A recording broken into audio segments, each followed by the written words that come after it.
আসসালামু আলাইকুম এভরিওয়ান, কি অবস্থা সবার? আশা করি সবাই ভালো আছেন। হ্যাঁ, আপনাদের দোয়া এবং ভালোবাসা আমিও ভালো আছি। অনেকদিন পর ছাদের পর আসলাম। ছাদের পর এসে দেখি দুইজন মারামারি করতেছে।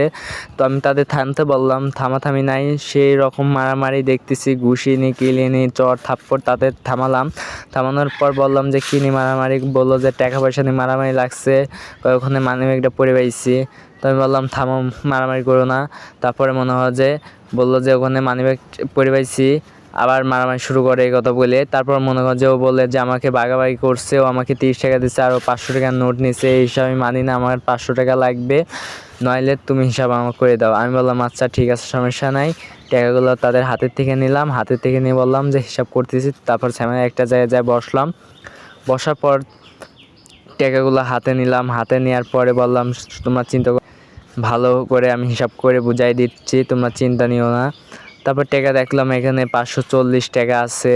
দেখলাম হিসাবে ঠিক আছে, সমস্যা নেই, আমি তাদের হিসাব বুঝাই দিচ্ছি, তোমরা কোনো চিন্তা করো না। তারপর মনে করেন যে তাদের একজনের 10 টাকা দিলাম। দেওয়ার পরে আরেকজনের আমি 10 টাকা করে দিলাম। 10 টাকা দেওয়ার পর দেখি হিসাব মিললো না। তারপর মনে কর যে একজনের থেকে 10 টাকা নিয়ে তাকে 10 টাকা দিলাম, আর তাকে একজনের 20 টাকার নোট দিলাম। সব ঠিক আছে বললো, হ্যাঁ ঠিক আছে। আর কয় 500 টাকা। আমি বললাম এই 500 টাকা তোমরা রাত্রে আসো, বিরিয়ানি খাওয়া দিব। ওরা বললো হ্যাঁ ঠিক আছে, সমস্যা নাই।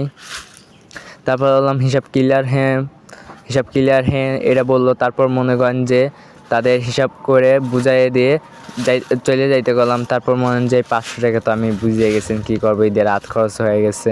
আলহামদুলিল্লাহ, এরকম হয়ে যাবে তো ভালোই হয় দৈনিক।